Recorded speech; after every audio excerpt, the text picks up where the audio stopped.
You ever have one of those moments where your entire life shifts in the space of a single splash? I did. And trust me, it wasn't the peaceful kind, like a stone skipping over still water. Nah, this one was loud, sloppy, and it came with a side of leopard print and a mimosa.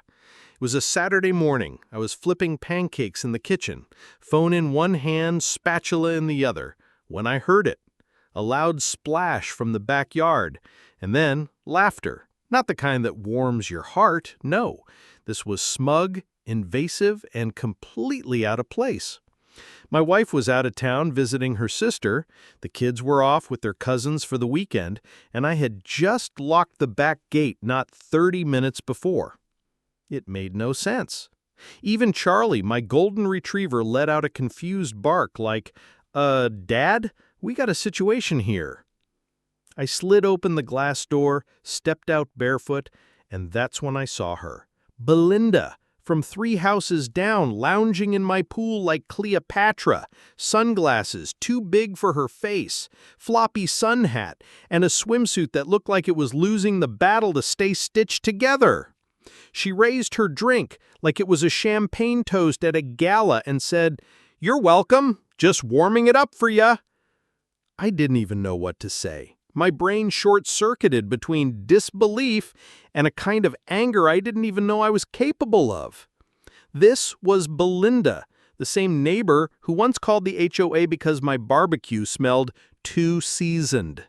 The same woman who complained my dog barked too much, even though her parrot yells fire at 6 a.m. every day like it's auditioning for a role in a disaster movie. But this was different. She had scaled my 6-foot cedar privacy fence, trespassed into my backyard, and taken a dip in my pool like she owned the deed to the water. And when I asked, calmly, mind you, what she thought she was doing, she rolled her eyes like I was being unreasonable. "It's 98 degrees out, you clearly weren't using it, and it's not very community-minded to let perfectly good water go to waste," she said. I reminded her, still trying to stay civil, that this was private property. My pool, my yard, my fence. "Oh, don't be such a gatekeeper," she said, smirking. And then, as if summoned by the devil himself, 2 more women rounded the corner of my house with towels over their shoulders and a Bluetooth speaker in hand. "Hey, neighbor," they chirped like they'd been invited. I turned and went straight for the security monitor inside. I had cameras, front, back, side, high def with night vision and motion detection. And yep, there it was, clear as day. Belinda climbing that fence like a raccoon in flip-flops, ignoring the locked gate, the posted sign, everything. And that's when it hit me. This wasn't just disrespect, this was an invasion. And if she'd done it once, she'd do it again. So I didn't yell, I didn't argue, I didn't threaten lawsuits or HOA complaints. I just let her believe she'd won, for now. That night, after her little pool party ended and the leopard queen returned to her den, I called my buddy Nick. He used to work in refrigeration. I asked him something no sane person would. How fast can we freeze a 12,000-gallon pool? He laughed. Thought I was drunk. But when I told him what Belinda did, he went quiet. Then said, "Say no more." Turns out he had access to 2 industrial-grade ice machines they use at county fairs and shrimp festivals, machines that can spit out snow by the wheelbarrow. And just like that, Operation Icebox was born. But timing mattered. I needed her to incriminate herself again. So for the next few days, I left bait, towels by the chairs, the gate slightly ajar, sunscreen on the table, just enough to make her think I'd let it go. And sure enough, Wednesday afternoon, I got the alert. Motion detected. I checked the cam and there she was, back at it again. This time with an inflatable unicorn, a neon speaker blasting some terrible house music, and a look on her face like she was on the cast of Real Housewives Pool Edition. She even waved at the camera. I had her. That night, Nick and I rolled up to the backyard with 2 trailers full of shaved ice and industrial chillers. We shut off the pool heater, dumped in every ounce of ice we could manage, and decorated the pool deck with fake snowflakes and holiday garlands. By the time we were done, it looked like Queen Elsa had claimed the pool in the name of Arendelle. My wife came home early and got in on the plan. She suggested hooking up the outdoor speakers to play holiday jingles instead of summer hits. By Saturday morning, everything was in place. And, on cue, here came Belinda again. Robe, smoothie, that same smug aura of entitlement. She strutted in like she owned the water. But the moment her foot hit the freezing cold surface, she shrieked like a car alarm. She slipped, flailed, and landed half in, half out of the pool. Her friends froze behind her, one of them yelling, "What is this, Antarctica?" I stepped out with a mug of hot cocoa, nodded at them, and said, "Just winterizing a little early." She glared at me, soaked and humiliated, and said I'd set a trap.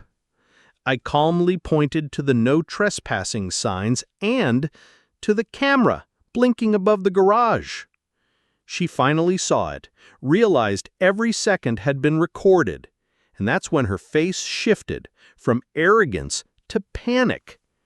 I dialed the non-emergency line and explained the situation while she huddled behind a towel whispering to her friends about some fake narrative, but they weren't buying it anymore. When the cops arrived and saw the footage, one officer asked, "Ma'am, did you climb over the fence?" Her response was, "I was invited spiritually." They cited her for trespassing and gave her a stern warning. She left in a huff, towel flapping behind her like a cape of shame. But Belinda wasn't done. Oh no. The next morning, I got an official letter from the HOA accusing me of creating a dangerous ice environment and unauthorized refrigeration. It was clearly written by someone with a thesaurus addiction and an axe to grind.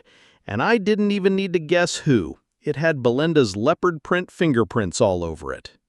At first I was furious, but then I laughed, because she had fallen into the trap, on camera, on record, and now online. My friend Jared had uploaded the security footage with the title, "Ice Queen Takes a Dip, HOA Karen versus the Cold." 500,000 views in 2 days. The meme storm was biblical. Someone auto-tuned her scream.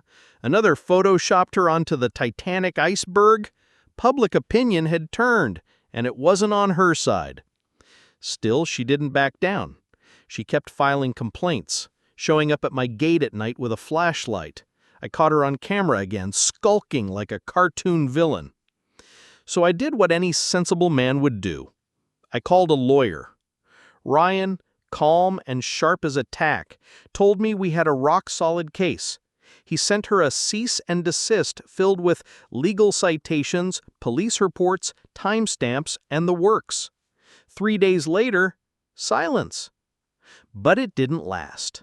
A week later, I woke up to the pool trashed, furniture in the water, footprints in the mud, and yep, the camera caught her, dressed in black, dumping what turned out to be powdered drink mix into the water, trying to stain it orange.